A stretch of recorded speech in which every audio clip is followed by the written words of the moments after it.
You're gonna have to, our fill-in mayor is gonna have to read all this stuff? I call this meeting of the Show Low City Council to order. Roll call shows that all council members are present, with the exception of Mayor Seymour. He's excused for the evening. We welcome those that are in attendance and welcome those that are watching us on television or other electronic means. Tonight, the invocation, I will give that, and Councilman Leach will give the Pledge of Allegiance. If you wish to join us, please stand. Councilman who? Our kind and gracious Heavenly Father, we are so happy to be together tonight and working on behalf of the city of Show Low. We thank Thee for the opportunity to serve this public. We ask a blessing on this community, and we would ask that if it be Thy will, we would receive the moisture that we so badly need. We ask a blessing on those that are abroad and have been deployed away from their families. We ask that they return to their families in safety. And we thank Thee again for the opportunities that we have. We ask that the fire season this year will be light and that we will come through it at the end of the year well. We say this in the name of Thy Son, Jesus Christ. Amen. Amen. Please join me in the pledge. I pledge allegiance to the flag of the United States of America and to the republic for which it stands, one nation under God, indivisible, with liberty and justice for all. Thank you, Councilman Leach. It was. Next item is call to the public. Any citizen desiring to speak on a matter that is not on the schedule is welcome to do so. The city council cannot address those issues that are brought up in discussion, and we would ask that you please limit your comments to 3 minutes. Seeing that no one moved forward, we'll close call to the public and move to special events. Tonight we have a presentation regarding emergency preparedness by Katrina Jenkins of Navajo County and Kurt Webb of Timber Fire Mesa Medical District. It's a long walk. Oh, that's a long walk. More steps. The other way's better. It's uphill. Ms. Jenkins, go ahead and thank you. Thank you, Mr. Vice Mayor and council members for having us this evening. I'd also like to recognize our county manager, Glenn Kephart, came out to support if you have any questions for him later on. Today we are here to talk to you about Ready, Set, Go. As you mentioned in your lovely prayer, we are getting ready for a hopefully light fire season, but we are definitely going to have a fire season. As you will see, oh, okay. You want me to work the mouse? Yeah, you work the mouse. He's better at the mouse. Professional mouse operator. So we're here to talk to you about whether or not you're ready. So we've got here some slides that we talked about the ERCs, which is the energy release components. And I put on here the 4 different stations that really affect us. So we got the Lakeside Station in the upper left corner, the Alpine Station in the right, the Heber Station in the lower left, and Globe, which will take in all the Tonto National Forest down in the lower right. So those are, and what this graph shows to us, the top line, the red line, is historically the worst it's ever been. So regardless of what year, that's where it's ever been at that time of the year. So as you start from the lower left side there, this starts January 1st, and as you work your way to the right, this gets us through the end of the year. The blue line is where we are currently this year. So you can see that we're going up and down in our and these are energy release components, and it takes in a lot of effects, that, you know, the moistures of the fuels and things like that. So we're and you can see on the top of each of those slides, there's a 90 percentile. When we get into that 90 percentile, that's when we were looking at going into restrictions and things like that.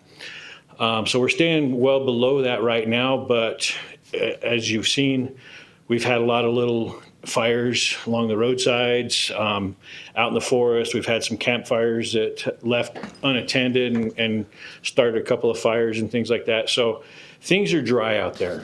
We haven't had the moisture levels that we normally do this time of year. In fact, this next slide is one I got from the National Weather Service, and it just kind of shows you know, on an average, what our normal precipitation is for these different cities.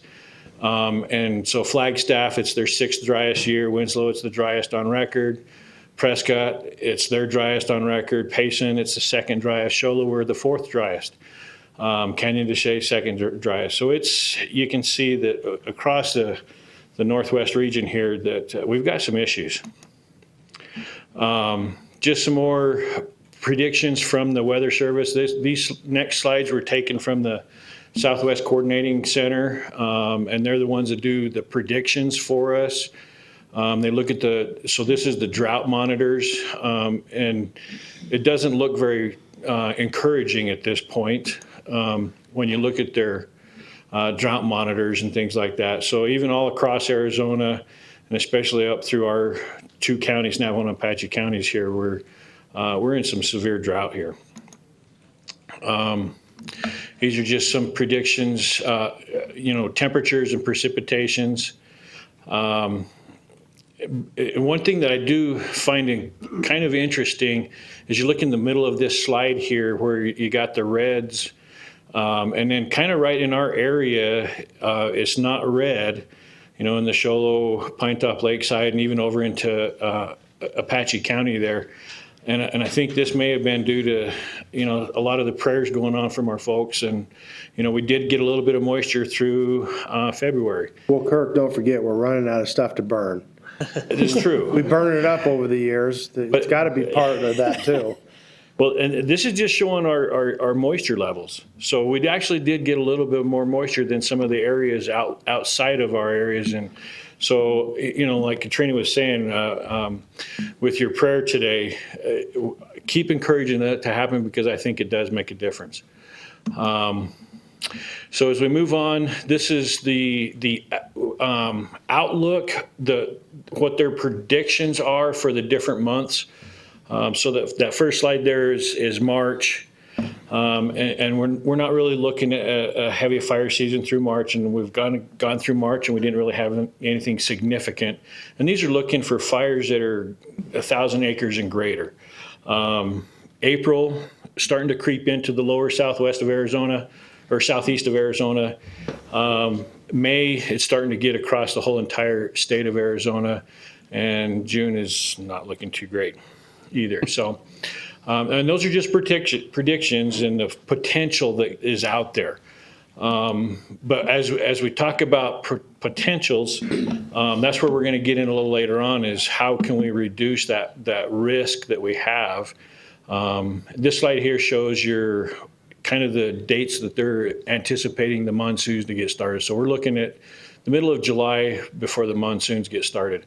So we've got a fairly good sized window that we need to be prepared and take those necessary steps to prevent and mitigate fires in our area, which, and I'm going to turn this back over to Katrina here. So part of what we are hoping to do today is introduce to you some old language that we've kind of renewed, the Ready, Set, Go campaign. Back in 2011, the International Fire Chiefs Association adopted Ready, Set, Go.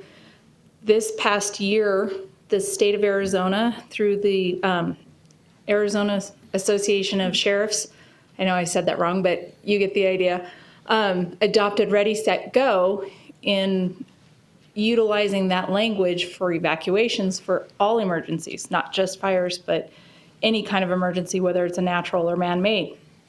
So we have put together a video, and I'll let Mel go ahead and run that, and we'll kind of kick it off with that.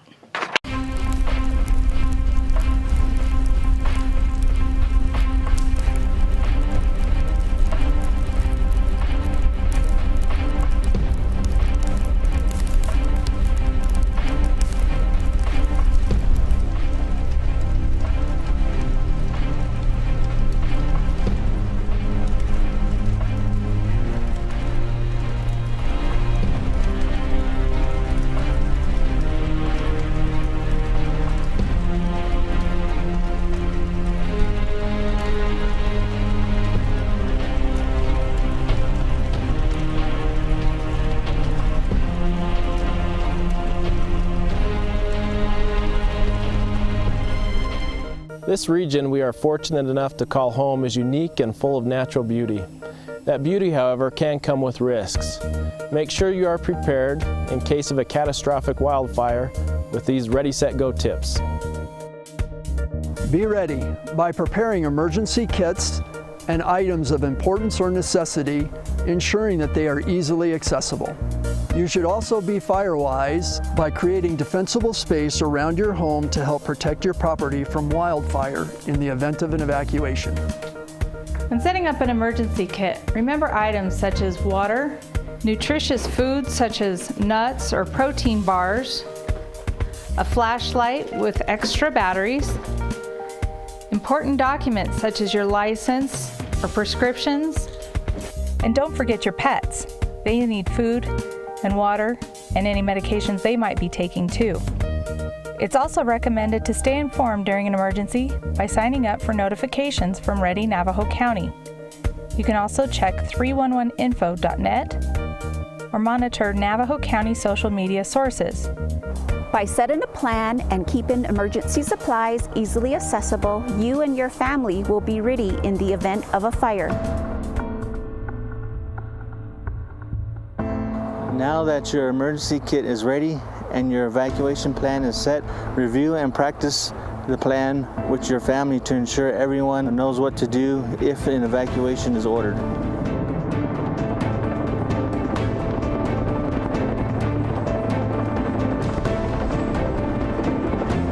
You and your family should be set to go if an evacuation is ordered. Be sure to follow information updates from official sources only, and have your emergency kits ready by the door. In the event that an evacuation is ordered, shelters will be made available for you and your pets. Drop-off locations will also be created for large animals and livestock. Make sure your house is prepared inside and out, and review your family's plan one more time. It's crucial to be prepared and ready to leave, because when an evacuation is ordered, it's time to go. It's also crucial to follow evacuation orders, as alternative routes could land you and your family in a dangerous place. Listen to emergency personnel on scene, follow their instructions, and make sure you and your family get to safety. We love our community and we love our residents. Let's make sure we keep both safe during an emergency by following these tips. Ready, set, go, because being prepared can save your life.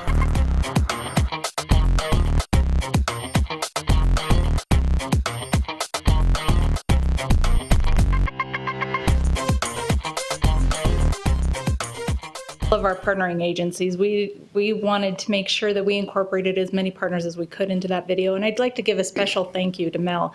He worked really hard and incorporated a lot of those takes around his schedule for us, so he deserves a great big thank you.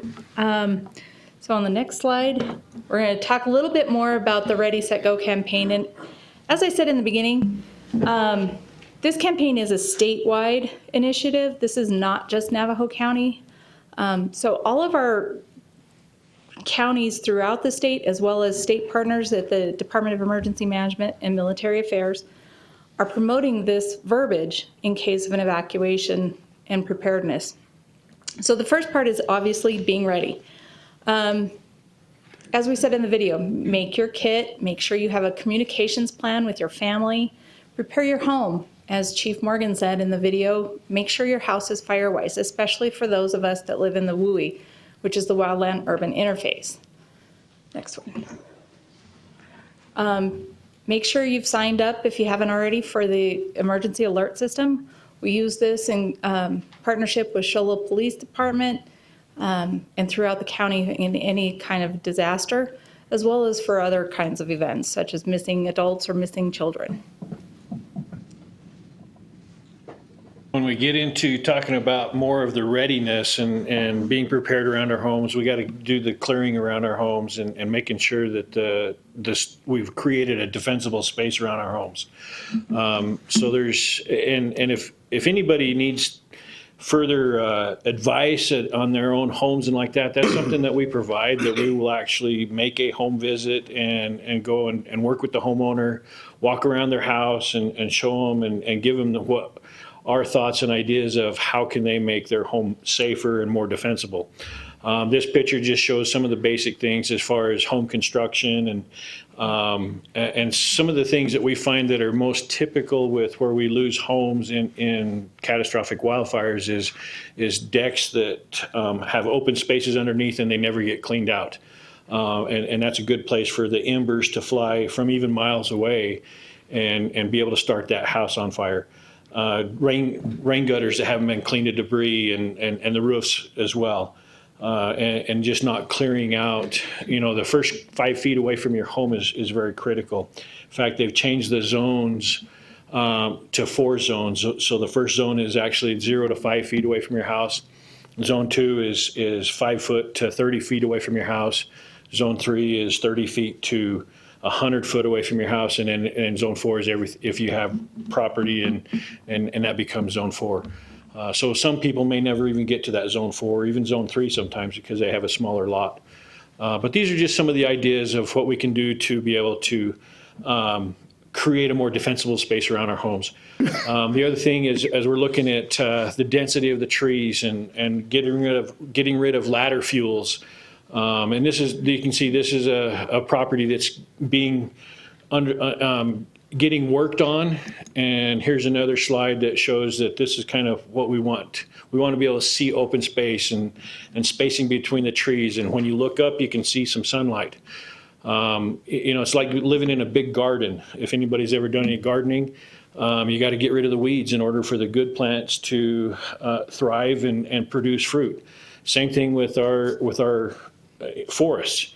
If we don't get rid of the small stuff and it's all fighting for the same water and the same sunlight, and then it becomes unhealthy and it's susceptible to the diseases and the bugs and things like that will destroy and kill the trees. So if we want to have a healthy forest, we need to thin it out. And that's where we find a lot of people have a hesitancy in wanting to thin their properties, which they really need to. Back to Katrina. Okay. So then we go into the set mode. And all set means for us, if you remember pre-evacuation verbiage, that we found that to be confusing. So we changed it to set. This is part of this program, and that's to be alert. If you hear of something going on, pay more attention to the radio announcements, be watching for an alert from the Ready Navajo County system. Make sure to review your communications plan with your family and check your Go Kit if you haven't done that already this year. Review 311 often.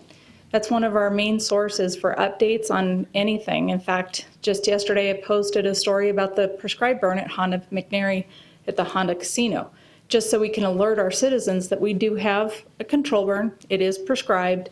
It is to remove fuels away from the casino, so that they know that there's no danger. Talked about, again, review your plan, your kit, be ready. And then finally go. When our friends at the Forest Service or fire departments or Arizona State Forestry recommend an evacuation, they don't do so lightly. They work with our law enforcement partners such as Chief Shelley or the sheriff, and they make that call in conjunction together. So when we ask our citizens to go, they mean it. They've given them enough time to get out safely, to follow the evacuation route set, but we want you to go. Next one. Should citizens decide to stay, they have that right, they can do that, but we don't recommend it because emergency services may not be available to them as readily as normal. They are also not allowed off of their property for any reason, even to check a neighbor's home that may have evacuated or not.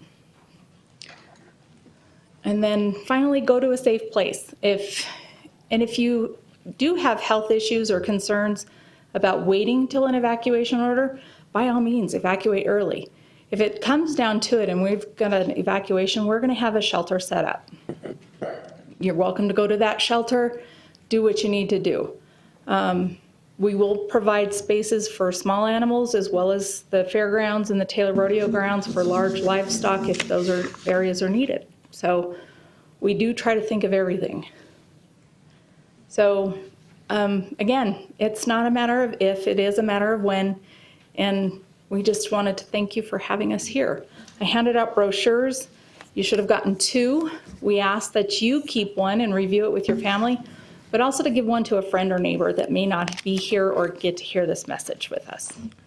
We didn't get no brochure. We didn't get, nobody got any. I will be right with you. We will take it. So if anybody has any questions, I'll be happy to answer.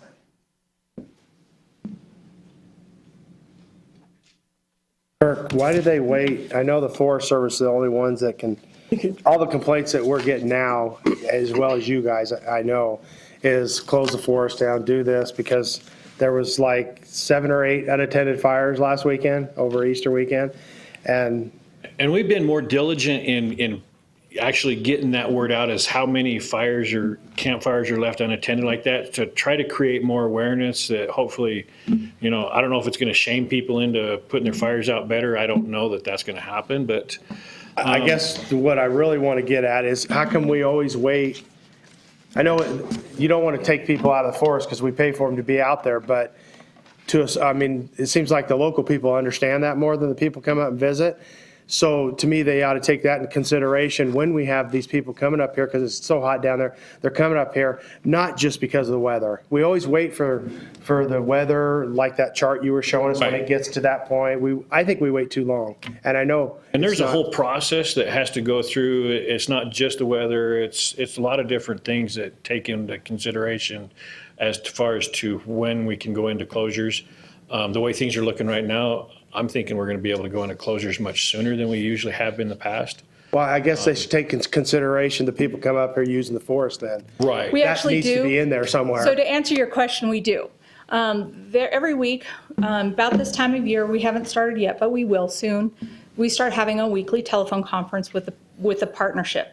That's the United States Forest Service for Apache Sitgraves, our Arizona Forestry, the 2 counties, Apache and Navajo, and then law enforcement, sheriff's office. They're the voting partners. Our firefighters and other law enforcement and city members are able to talk to those voting partners and share their concerns. But to answer your question, we take events coming up, whether it be 4th of July, Memorial Day, heavy traffic events into consideration. We take the ERCs, which is the energy release component, which is the forest fuels conditions, how dry it is, you know. So to answer your question, there is more than one component. There is actual science behind the decisions to go when the group decides to go into restrictions. You made a comment right before you started that you guys are going to do that. And I guess my point is we should be doing that. We've already had our first face-to-face meeting. The science is there for us to use, and the science is showing us that we're not quite there for restrictions times yet. I understand that there is concern, which is actually good, because the awareness is there. Right. That our citizens are alert to that. Well, you know, we're all going to get in trouble if somebody goes out there camping and it's too dry and it's 30, 40 acres, Right. because you're going to hear the same thing we hear every year. And- How come we didn't shut up? So we're going to hear that. No, and another part of that component is the resources that are available to us. We have our friends here on the mountain, they're staffed, but we also have hotshot crews that have been brought in early to supplement the staffing. So we have the resources available. If that changes, that's also part of the consideration. You know, one of the things that's occurring right now, talking with the Forest Service the other day, they're staffing the Springer Mountain Lookout and the lookout over in Timberland Acres. That both of those lookouts will be manned a month early than normal. So they'll be having somebody on staff during the daytime. Is that like May? What's a Actually, month they're going early? to start in April. Oh, okay. So they normally start about the middle of May, but they're going to start 15th of April. And they usually don't bring up hotshots till April, May. They've already brought up at least 2 that I'm aware of. And they have, they're starting to put their seasonals on this week, I think. And I guess when you guys are doing this presentation, I think that needs to be out to the public a little bit more about what's going on. And because we get the phone calls, you get the phone calls, and when you guys are traveling around giving this presentation, I think you should say, hey, this is what we're doing already, so everybody doesn't call every weekend going, oh, it's campfire, because you know you're going to get those phone calls, no matter if you get it out to public or not, but maybe during the presentation, say, by the way, this is where we're at, and this is what we're doing, like you just did now. I mean, that, if somebody's watching this, hopefully they got it and won't call tomorrow and say, hey, shut the forest down, and now at least there's conversation about it. Right. And we're in the process, and like we said, we had the first face-to-face meeting. Now we're kind of on a bi-weekly conference and more of an email situation right now. As things progress, we'll get to where we're going to be doing those weekly meetings. And the heat's going up and the winds are going up in the next couple of weeks, so. And we can ramp that up in a moment's notice. It's an email and a notification. It's easy to do. Well, thank you, Ms. Jinxon. Mr. Webb. Are there any other questions from the council? Discussion? Thank you again very much. Thank you. Good presentation. Pretty sexy voice you got. Isn't it wonderful? Now we move to the consent calendar. Does any council member want to pull something off of that consent calendar? Okay, we have consent calendar. We have 4 proclamations: Fair Housing Month, Public Safety Communications Week, Child Abuse Prevention and Awareness Month, Arbor Day, and consideration of the acceptance of the Westwood Sewer Line Project. Second addendum to non-commercial ground lease at the airport, resolution number 2018-09 to approve a revised agreement regarding the Northeastern Arizona Law Enforcement Training Academy, and city council minutes from the March 20th regular meeting and March 22nd joint study session. Do we have a motion to approve the consent calendar? Councilwoman Kakavas, do we have a second? Councilmember Crittenden, any further discussion? Any opposed? We'll have our vote. Yes. 6-0. We've asked Chief Shelley to read aloud the proclamation for the Public Safety Telecommunications Week, and then he'll present it to the City Dispatching Division. Chief Shelley.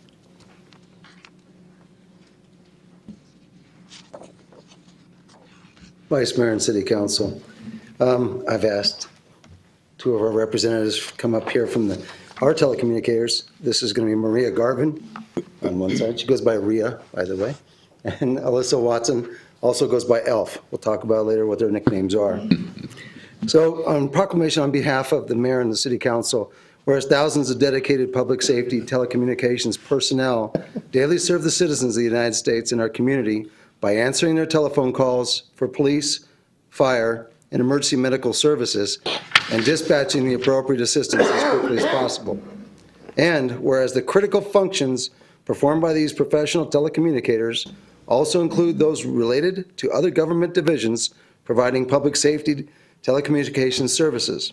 And whereas professional public safety telecommunicators work to improve the emergency response capabilities of these communication systems through their leadership and participation in training programs and other activities provided by professional organizations and learning institutions.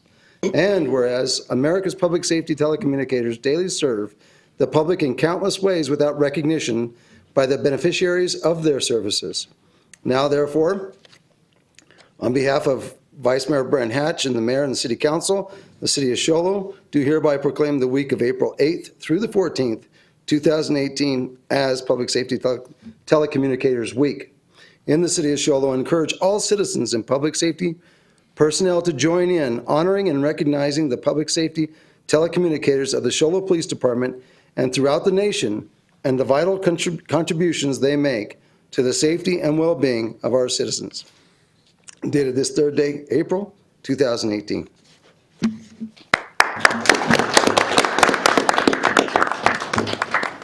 And we just want to say thank you guys for everything you do for us and backing us always. We appreciate it. Thank you. That's as much as a speech as we can get out of you? That was pretty good, actually. Until you close the doors. First time in 5 years we got her to speak. Hug, hug, hug, hug. Oh, sure. Absolutely. Thank you. Thank you. Oh, I hope I do it better than you. Good work. Way to go. I'll move over to there. Hold on. Would you mind coming up here for a picture? And smile and everything.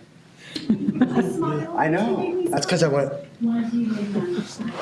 There. Perfect. I'll hold it. Okay, ready?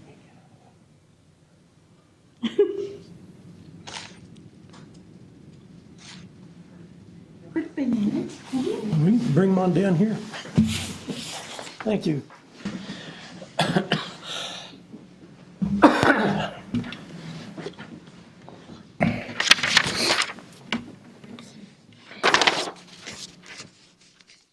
We'll continue on with new business. The first item under new business is consideration of an award of contract for the McNeil Waterline Reconstruction Project. Mr. Imsa. Good evening, Vice Mayor and City Council. The city's fiscal year 2018 capital improvement program budget includes $370,000 for a waterline improvement project labeled West McNeil Fox Canyon to Deuce Clubs. This project consists of replacing approximately 3,200 linear feet of aging and deteriorating 6-inch AC water line with an 8-inch PVC water main, new water meters, and fire hydrants. Any asphalt or concrete removed during the construction will be replaced. The proposed improvements are located along West McNeil, starting at Fox Canyon and heading east to the Deuce Clubs. Project was designed by city engineering staff, a construction estimate of $344,000. Approvals from ADEQ to construct the water lines have been obtained. The project was publicly bid in accordance with statutory requirements with the following results.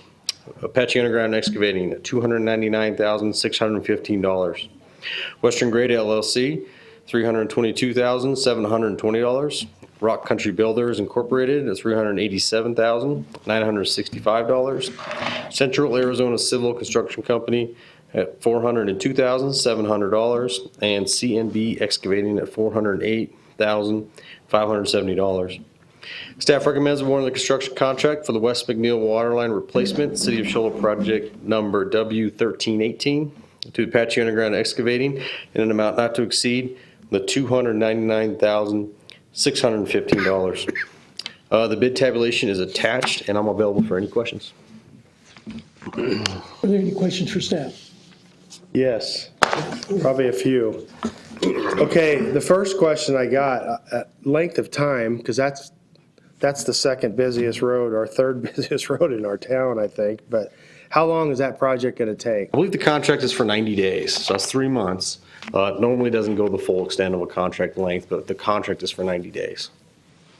Yes. And then to continue on, is there power poles or trees? Is that coming out of there too? Isn't there some power poles like right there, or some trees right on that road? Some power poles right along the close between 4th Avenue and the Deuce Clubs, kind of by the ADOT yard. And they're not going to get in? Yeah, that's what I'm talking about. Yeah, we're staying away from those. Actually, this water line has been going down the eastbound travel lane, as close to the edge of the road as we can get. However, the existing water line is kind of along the edge of the asphalt, along the edge of the roadway. So it's going to push us into the lane, probably about 4 or 5 feet into the travel lane. So there will be one-way traffic or detours set up around each block during the construction. I have to keep going if nobody else is going yet. This behind Hatch, right? Isn't that where that's at? Yes, we've talked about this for as long as I can remember being on the council about widening that, and I know we're going to be tearing this street up. Are we going to do? Is there any other projects we're going to be doing? You're saying yes. Yes, there is. Okay. There's actually a sewer project that's planned for also along McNeil, and I think it's clear all the way up to about 5th Drive, go down 6th and 8th, and so there's a sewer line project I think is slated for the next year in the CIP, a year out still. And then roadway improvements. The CIP does have the roadway improvements slated, I think 2 or 3 years out as well. I guess the trees that are on that is what I'm really concerned about. eventually, because that road is too skinny for the, and I think we talked about that when that building was behind Hatch, and I know we were talking about before taking the trees out, and I thought they were power lines, but apparently they're trees or power lines, and going more into the ADOT right away or something, making it wider so it takes the traffic. I just hate to see us spend the money on it, put it in there and pave it, and then a year later, we're gonna tear it up again and make it a usable, I mean, it's usable, but we all know how skinny it gets down there with all the traffic from the school during school time, but it just seems like we need to concentrate on this a little more before we start paving and clearing. And so I know we've talked, as long as I've been involved, we've talked about that road, and I know it started with that building back there, but we just need to get that road into compliance, because I'm pretty sure it's probably not. But. You know, and I'll take a look at that. I know, like, roadway improvements, like I said, are slated, I think, for a couple of years out, but it's a great point, and I am aware of definitely the power poles, and now that I think about it, I do think there's a couple of trees right on the edge of asphalt along that corridor. Right, and that's what So we'll verify right away, see how much room we actually have there, make sure those trees are in our property, and we can handle them when that widening occurs and when those improvements need to happen. Right. Okay. Councilman Alsop? Thank you, Vice Mayor. Question, if I remember right, it was about maybe 15, 20, 25 years ago, we replaced the sidewalks and everything else down on the north side of that road. A lot of damage was happening to the drainage there, and also we took some top layers off, and I remember putting in the sidewalks that just as much as they lowered it, the cables are right there, and it was driving older stakes in through that. So did you say the water line is on that north side, or is it in the center side of that? It'll be further south. It'll be in the eastbound lane, which is the southern lane of the roadway there. Yes, it is. So it'll be closer to the regular irrigation ditch, just kind of open up right there. Yeah, it's closer to the old Kmart site. Okay. That side. Yep. Any further discussion? Do we have a motion? We have a motion by Councilman Crittenden. We have a second by.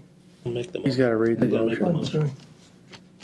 I move to award the construction contract for the West McNeil water line replacement, City of Show Low, project number W1318, to Apache Underground and Excavating in an amount not to exceed $299,615. Thank you. Do we have a second? Councilman Leach is the second. Any further discussion on this? All in favor of the motion, please signify with a raised hand. I see it's 6-0. Thank you. Thank you very much, Mr. Himsa. The next item is consideration of award of contract for pickleball courts and approval of an associated budget transfer. Mr. Brimall. Vice Mayor and Council, it's a pleasure to be with you this evening. Talk about pickleball. Pickleball is a growing sport nationwide in all age categories, especially in adults and seniors. In Show Low, there are approximately 300 players who play pickleball during the summer inside the city campus gymnasium. The gym houses 3 courts, typically with 4 players playing on each. At peak hours in the summer, players they don't have to, but they can wait 20 to 30 minutes to play a game. Given the consistent increase in the number of pickleball players over the past 5 years, these numbers are expected to grow. To meet this increasing demand for more playing time and more courts, staff met with a contingent of Show Low's pickleball players who sought the city's assistance in building outdoor courts. Together, the group planned and developed a 2-phased outdoor pickleball court construction master plan. Both phases were incorporated into the Capital Improvements Program plan with the CIP. The first phase, scheduled for fiscal year 2022, consists of constructing 8 courts at the city campus on McNeil. To encourage the city to construct at least a few courts sooner than fiscal year 2022 to accommodate demand and help defray costs, the pickleball group raised nearly $20,000 from player contributions. In response, staff reduced the scope of the project from 8 courts to 4, estimated to cost $150,000, and committed to finding savings from other projects to fund 4 outdoor courts. Staff identified $133,000 in savings from the conduit installation project at Nicholas Homestead Park, which had been budgeted for $200,000 in the CIP, ultimately costing slightly less than $67,000. Staff selected General Acrylics, an industry leader in pickleball and tennis courts, synthetic turf, and running tracks, as the contractor, who is highly experienced in working with post-tension concrete. They are a listed vendor with the Mojave Cooperative Purchasing Network, one of the city's cooperative purchasing networks. Staff worked with pickleball players and General Acrylics representatives to design the outdoor 4-court facility. The project not only meets current demands, but also provides an opportunity to gauge success before future phases are funded. The savings realized from the Nicholas Homestead Park project, plus the funds raised by the pickleball players, will cover construction costs. Construction is expected to take 6 to 8 weeks. I brought a friend from the Valley, Mr. Justin Fudge. He's representative from General Acrylics to answer any questions that council might have. Thank you, Mr. Bermo. Are there any questions for staff or for the visitor? Where exactly on the McNeil property are we putting them? Is it going to interfere with the ball fields at the north end of that grass, or? It's going to take up some of that room in the ball fields on the north end of that, well, I guess it would be the west side of that property. It's actually the south end of that fields where they're going to be built by the gym. It's on the grass south, correct. Thank you, Ed. But we'll maintain the ball fields? They'll be there. Those leagues have actually moved over to Nicholas Homestead, or Nicholas Park, for most of the leagues with the T-ball and stuff. So. But they still use that for practice and stuff, and that it'll remain the way it is today. Okay. Councilman Leach. Thank you. So we're building them on that end to add more in the future, the other 4 if needed? Is that the whole theory there? Correct. I think the master plan has, the picture that we've seen, the drawing that we've seen has 16, right? Okay. So it would take up that entire field, but this first phase will be on the far south end, closest to the parking. So when they're built, are they still going to use the gym? Or are you going to encourage them to be outside during today? It's basically what this will be. Yeah, a day like today would be perfect for pickleball. However, the gym will still be available to them in some format. So they're going to use it all then? Use it all. You mentioned there's been a general plan developed for this project. Mm-hmm. Do you happen to have any pictures of that available? I can get them to you. I do not have any of those preloaded. You've seen them. I think when you consider this. She was sick that day. We should be looking at that in conjunction with the decision. Councilman Leach, I'm sorry, also. Thank you, Vice Mayor. A couple of questions, Jake. Some of them you've already answered, and I just want to elaborate a little bit on it from my point of how I see it. Where you're putting those courts, just like what city manager said, is that's not going to interrupt the baseball fields that's on there, but it's going to interrupt where kids play soccer and try to practice for soccer. I am not against anybody having any type of sports. I love sports. I do anything with sports. I just hate to see us give up something else, put another sport in. If the kids are practicing soccer there, it's hard right now for any team in Little League to try to find a baseball field or grass to practice on because we don't have enough lighting. The only lights we have is in our junior field or the downtown field and upper softball field and the Little League field. So we can then utilize practice from 5 to 7 and 7 to 9. On these other fields, we can only do it until dark. And so my concern is I don't want to see us take anything away from other sports to do another sport. But yet I understand too that you guys want to move some money around. In the Nicholas Park lighting, you're taking $129,000 out of the $200,000 leave us a balance of $70,788. But yet you're saying that the lighting project is only going to cost us $67,000? Is that No. what you're trying to say on, when you take the money out of that? No, the 67,000 is going to cover the cost for putting in the conduit. Okay, So the lighting isn't there, but the conduit for the lighting in a future phase was Okay. put in January. okay, so I see that, but then also I'm looking at our brand-new budget that we're getting ready to pass, and we got 200,000 in there from 2018, but zero amount for 2019. That's where I'm coming about us taking money away from another. We put in $150,000 for the grass and topsoil and everything for those fields. We put in conduit for the wiring, everything else. Now we're taking money away from that, so we can't put the lights on there to have them practice at night, to have double sessions of practice, or even have fields to put this pickleball court in, taking that type of money away from.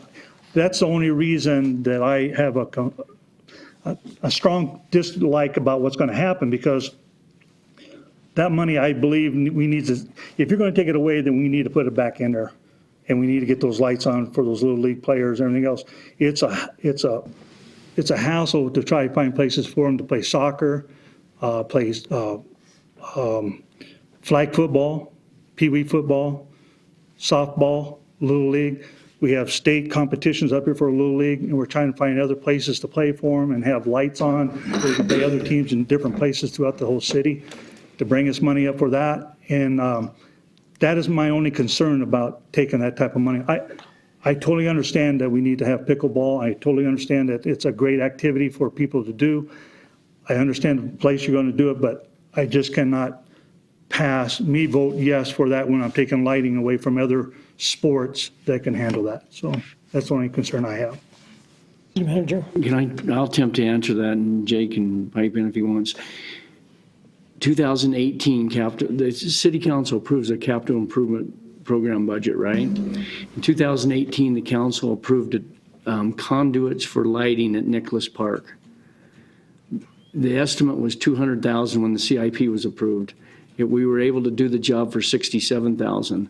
In 2020 CIP, I believe it's 2020 CIP, that's not budget, but that's a CIP that's adopted by the council, is the lighting for Nicholas Homestead Park, or it's Nicholas Park. So we're not taking away money that was intended for lighting. The conduit costs less than we thought, and we're using the remaining of that money for this project. Well, and but yet the line item says Nicholas Homestead Park Lighting Phase 1. Phase 1 was the conduit for the lighting at Nicholas Park. I looked at that as when we talked about that, of hurry up and getting lights in where we can do that, when we talked about it a couple years ago when. The phase for lights as adopted in the CIP is 2020. I just don't like seeing us pulling money out of one to put another one in. That it's been a hassle around here for years to find a place for these kids to play, and they've been complaining about it. And if we have a place with lights, then we can double up and play, and people can practice and not have to go other places. We understand that. We hear it as much as the council, but that's why the CIP was planned and adopted the way it was, so we'd have more lights in the future at Nicholas Park. If I can address that also, our lighting contractor has quoted us well north of $130,000 to light both of those fields. So the savings here wouldn't cover lighting those two fields. Nor was it planned. Nor was it planned. Yeah, I know it's in the CIP. I just hate, like I said, I just hate taking money away or moving it out or moving it back and taking money out of the line item that we, have money in there for. So that's just my heartburn on it. But that's just me. And I'll just mention one other thing. When we had the retreat in October, this is the exact plan. What's being presented tonight is what we indicated to the council we would do. The pickleball players would raise some money. We'd look for cost savings in other projects, which it is cost savings. It's not taking away from lighting because it never was intended for lighting. And that's what we were able to do with this project this evening. Well, and I know in the retreat that I voiced my opinion pretty much the same way too. So. Do we have further discussion?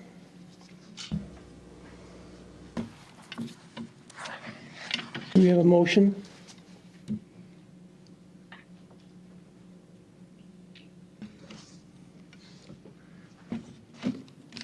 Councilman Crittenden. I move to award the construction contract to 4 pickleball courts, City of Show Low project number PR 0218 to General Acrylics in an amount not to exceed $147,285.92 and approve the associated budget transfers. I'll second that.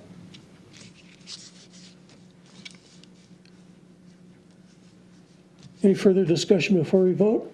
Yeah, one more comment, actually. I guess my other concern, we don't know the future of that whole property, and we don't know if it's going to stay what it's staying, and we spend this money. I'm just not sure. I don't know if there's anywhere else we can put it that we know it's not going anywhere, but I'm not sure if that's going to be there in 5 years, and if we put that money into it, that piece of property, I'm saying, because I know the courts, there's just a lot going on over there. I know we've beat it up in our heads as long as I've been up here about what to do with that property. I just worry more than anything, I guess, now that the discussion happened, that we put money into that, thinking, well, maybe we're going to sell that, or maybe, I don't think we can. Can we sell that, or we can't sell? Ever had any discussions of selling? Well, no, I didn't say we have had discussions. I'm just saying, I'm not sure the future of that whole piece of property is worth putting this money on it or not. I just don't know.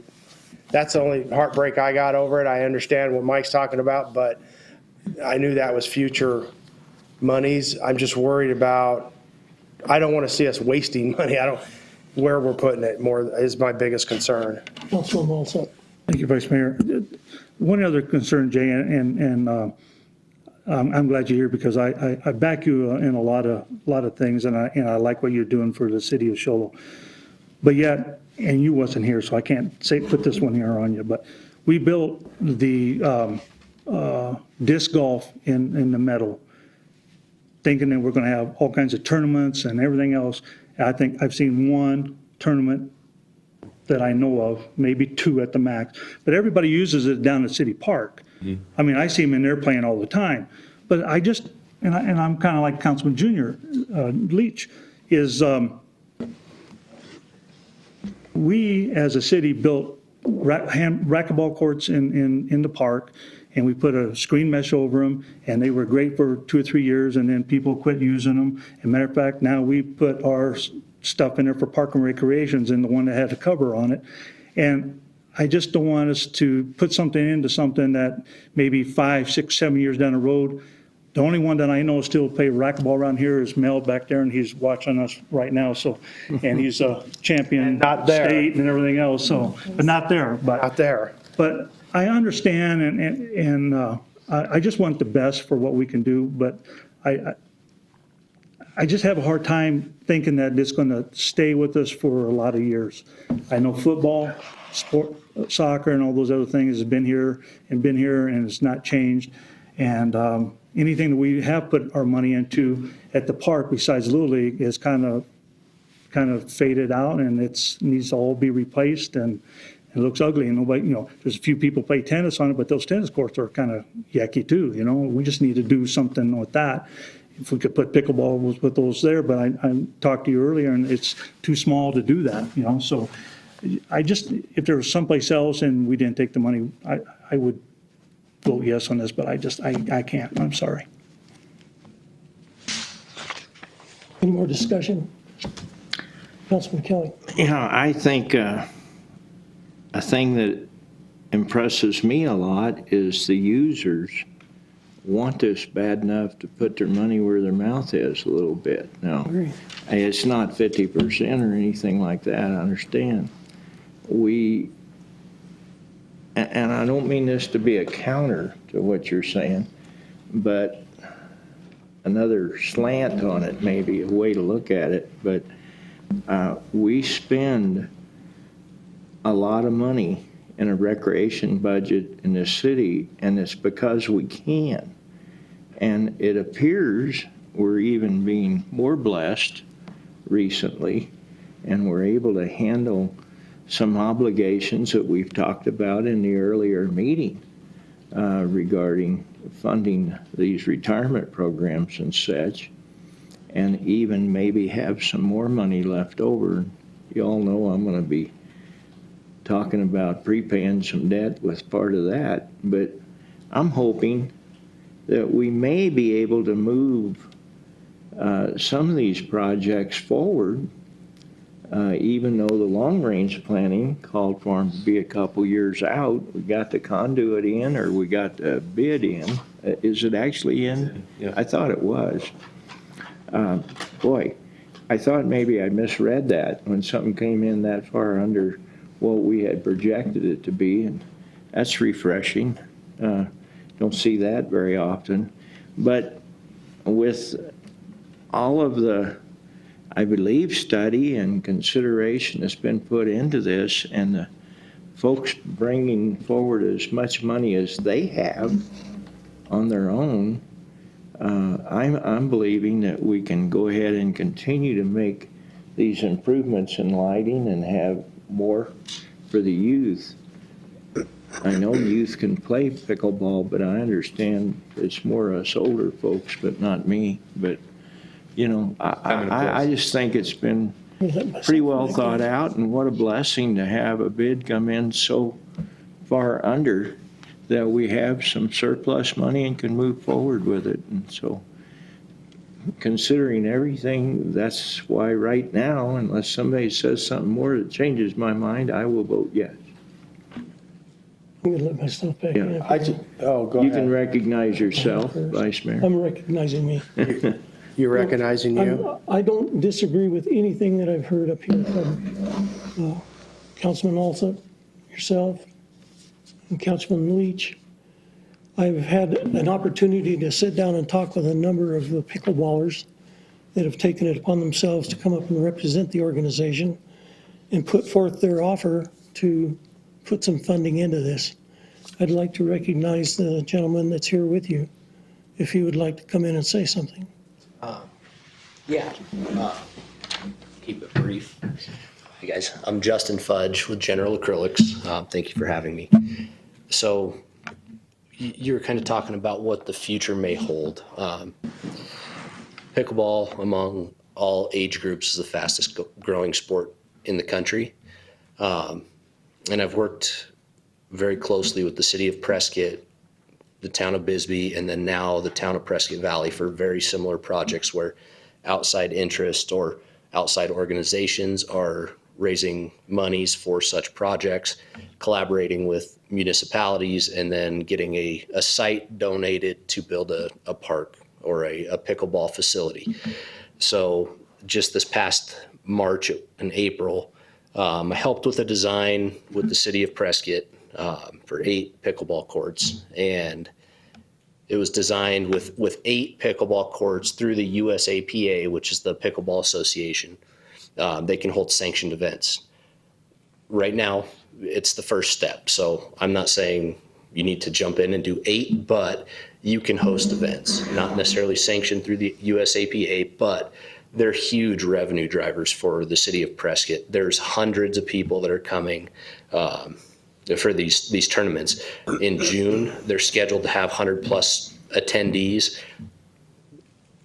Not trying to persuade you guys, but that's obvious economic benefits for this stuff. It is historically a aging group of folks that are playing pickleball, but there's also young folks that are playing with their grandparents. They're getting comfortable with the sport. They're playing it. The beauty of it, and I don't play, and I don't know that I ever intend to play, but a 9-year-old can play with a 75-year-old because it's more of a controlled game where you're not running back and forth with a pressurized tennis ball that's shooting out to Mars. So anybody can play it, and they can play it together. So I do believe that there is going to be benefit with this, and as this project goes to the next phases, if that comes about, then you can host these sanctioned events throughout the state. There's ambassadors with the USAPA that help host these events. They do all the marketing, the advertising. They send out flyers and emails and mass blasts, and it draws people to these things. There was another one that's I don't recall the name. It's like Pickle in the Pines. It's in West Prescott, and they just had an event, and it was back in February when I went up there, they were already looking to have like 150 attendees. So, I mean, it does draw a crowd. There is benefit to them. Obviously, there is benefit for keeping the field available for soccer and football and whatever else. But that's just kind of my 2 cents. You had mentioned that the tennis courts that the city has are a little rough. Kind of goes in line with our methodology of construction using post-tension, where we're building something that's supposed to last 50 plus years. It's going to outlive me, probably my kids. Most of the bridges in the country are post-tension, and several of them are 70 plus years old. So it's the whole idea. You're building a slab that is not allowed to have cracks that separate, which are maintenance issues.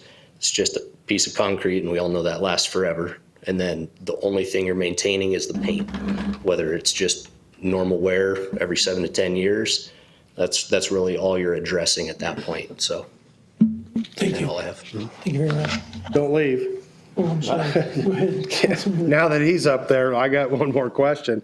Now that you've said that about tennis, I know I asked Jay the other day about that. So if they're not playing pickleball, can somebody go play tennis? I don't know how the setup is. You're talking paint. It's probably a different painting scheme, but can you play tennis is it a multi-use? So the dimensions of a pickleball court recommended is 30 by 60. A tennis court is 60 by 120. So you can fit 4 pickleball courts on one tennis. Doesn't work in the reverse because you have fixed posts. So if you were to make a tennis court into 4 quadrants, you'd have a court on each section, but they're fixed posts. So you have net posts and fencing that are dividing it. So it doesn't go in reverse. You can use a tennis court for pickleball and use temporary setups, but not necessarily the other way. Okay. Yes, Councilwoman Kakavas. I think it's commendable that these people went together and contributed their money and show how important this sport is to them. And I'm not against it in any way, but I would like to know where we're displacing the youth for the fields that we lack in this community. That's been a problem throughout history, the lack of fields for our youth to play on and practice on and develop their skills, and I don't want to displace them. Councilwoman Kakavas, a couple of years ago, we invested some money into the Nicholas Homestead ball fields that are there, and we continue to build those up now. So I think last year was the first year that our Pee Wee League T-ball was moved from this area up here on McNeil, the one in question, and they played out at Nicholas. Now, the lights aren't there yet. Conduits in the ground for those lights. However, that area up there, I think it's not used very formally. There's a lot of informal use up there. However, most of the use that was before those fields were renovated at Nicholas Homestead, all of that use has been displaced over to Nicholas Homestead now that they're renovated. Is that where most teams are practicing? What about soccer teams using those fields for practice, as well as the other community events that we see there pretty often with the fire department, police department, the safety events that we put on? I'm not aware of too many safety events that are held there. There are, I think there was a dog show again there last year, and we're looking at moving them over because it's going to happen in June and in August. We're looking at moving them over also to Nicholas and kind of making them aware of Nicholas Homestead Park, because by and large, the public is not aware that park's even there. And so we're working on bringing it up to the standards of our Frontier Field and our fields over at City Park.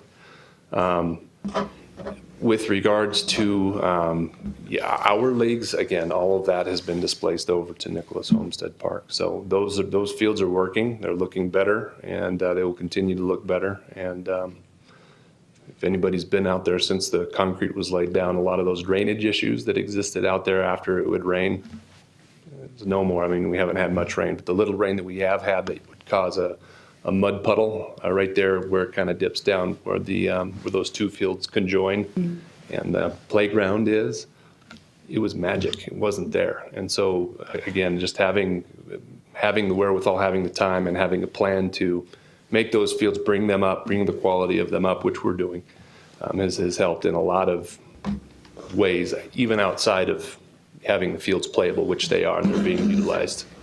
Is that where we're directing people for informal uses as well? Correct. Practice and soccer and everything else? Yes, ma'am. Okay, I'll recognize Councilman Olson. Thank you, Vice Mayor.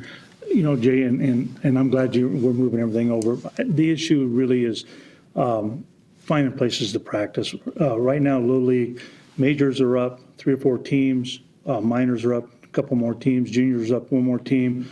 Girls softball is down a team, but there's just a lot more. And the schools are up. The kids enrolled in schools are up. So there's more and more and more and more that's been added on there, and it's starting to play ball. And it's just one of those things that has just been something we've been looking at for over years and years and years of trying to find places to, there for a while, we were going back there behind the Elks Lodge and using the dirt until, because there was no place else to practice. But the issue is not us playing them over to Nicholas Park or anything else. It's just finding enough places for spring training and training during the regular season where when they have regular games going, they still got to practice somewhere. And if we keep on taking those away, or if we don't have lights where we can double them up, now we're just losing ground on that. So that's where I was coming from. Let me just add one comment to that, if I might. I have not seen the use on that field since we've displaced everything over to Nicholas Homestead in the last year or so that I saw previously. And my kids, again, I have children who play baseball, who play soccer, who do all these things. Mm-hmm. I just haven't seen the use there. And so we figured now was the time to, make this decision with, again, kind of a confluence of several different things, the savings, the timing, having those fields, their quality being raised. We thought it was time to present that to council. We presented it to you for the last 2 years at the retreat. And we've got a plan to move forward to make everything better and to accommodate the needs that we have in the community. Thank you. Thank you. One more comment, and then I'll be done beating this up. Sounds like to me that we should fast track those lights, and that would help us. I mean, we're talking how many, 2 more years, 3 more years? What'd you say? 2020, but we're working on 2019 budget year right now, so it's 1 more year. So a couple more years. Yeah, and we're looking at options for that also, to kind of break them up to make it more feasible for council to approve those lights on the 2 ball fields first and then the multi-purpose field afterwards. It's kind of funny that you talk about the kids. I mean, we have been since we got up here because that's a concern about, but think about when we were playing softball. We could never find a place, even us playing softball, because the kids got it first, or we can't because they reserve. So it's more than just that. So you double that. I remember practicing softball in those fields over here that we're putting this at. So it's just not that. I know we've gained a lot since I was playing, of we course. spent a lot of resources and time planning fields over the last 10 or 15 years. Right. We've added frontier fields in addition to the 2 baseball fields over, softball fields over combination at Nicholas. There's a humongous soccer field that's hardly ever used. Right. Well, I know when you made that comment about the dog show, why wouldn't they go over there? That's a great place for them. Yeah, because the timing would indicate that they would need to go somewhere else because of hopefully construction at this place where they used last year at the McNeil property. So we directed them to Nicholas. I'd like to recognize Councilman Olson. Okay, this will be my last time too. No, we have to get it all I out. want to reiterate, I am not against people or anybody having sports or doing any types of sports. If we could pull the money from someplace else, I would vote for it. I just don't want to see us pull money from the light thing and push that thing out. If we can move that up, that'd be fine. But if we could find someplace else to pull that money, I would be 100% for it. I want to make it clear from our point to staff, it's not being pulled from a lighting project. We keep hearing that, but it's not being But pulled from a lighting it says project. it's coming from that project somewhere, because it's saying it's coming from that It project. was the conduit for the lighting project. Okay, and there's money set aside for that, The conduit is 100% correct? complete And there's money set aside for that, for the light. for the conduit, and it's 100% complete. And there's some money left over, so that should be transferred over for us to pick up. Am I right or wrong? The council can make that decision, yes. Okay. We're going to wear this thing out debating it. Councilman Crittenden, you made a motion. Yes. Does that stand? Yes. Okay. Do I have a second on that motion? It's been seconded. Has it been seconded? I think you seconded it, I believe. I thought you seconded No, I it. didn't. I'd I be was happy to intended It's been so long ago, you forgot you seconded it? No, I had a mind warp. I would. But anyway, Must be an age thing. it stands. And we're waiting for a vote. Okay. Call for it. Let's go. Any opposed? Let's have our vote. Those in favor of it? 4-2. Did I get that Ask right? for opposed. That's 4? Yes, 4-4. that's what I counted. Okay, 4. Ask for the opposing vote. Any opposed? Vice Mayor, I have 2.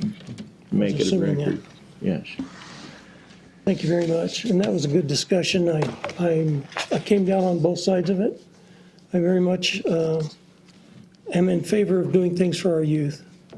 But I'm also, at this side of my life, I'm also interested in seeing things put in place for people that want to use it and stay viable. And that's what I see here. And I see some interest on some people that care enough to put their money where their mouth is. And I just want to back the reason, my biggest problem is where it's going. I think it's a great idea, and I think it's awesome. I just worry about that chunk of dirt. That thing's, I mean, we've had it forever. I mean, it was our little primary school. I just think something's going to happen with that, and we're going to have that there and go, well, man, we just dumped, because I think it'll grow. If we start it, we're probably going to add more to it. So then we're going to have to turn it to a park. I mean, we'll probably never get rid of it. But I had more concerns about that than anything. The money, I realized we didn't take it from it because it was for the conduit. I got all that. It's where it's going more than anything. I just hate to see it. I wish we had another chunk somewhere else, but that was the whole reason. I think it's a great idea. Well, thank you, council members. That brings us to a summary of current events. Does any council member have a report? Yes, go ahead. Thank you, Vice Mayor. Hope everybody had a great and happy Easter celebrating. We had some really great weather up here, so usually we don't have that type of weather. It's usually windy and cold. And then I just want to remind everybody that this weekend, this Saturday, April 7th, is Little League opening days. It's from 8 o'clock to whenever, because there's like 5 or 6 games going to be played, and they're going to be serving hamburgers and hot dogs to raise money. And so if you'd like to come out and see all the kids play ball and have a good time, please show up at the Little League field Saturday at 8 o'clock. Thank you. Thank you, Councilman Alsop. Yes, sir.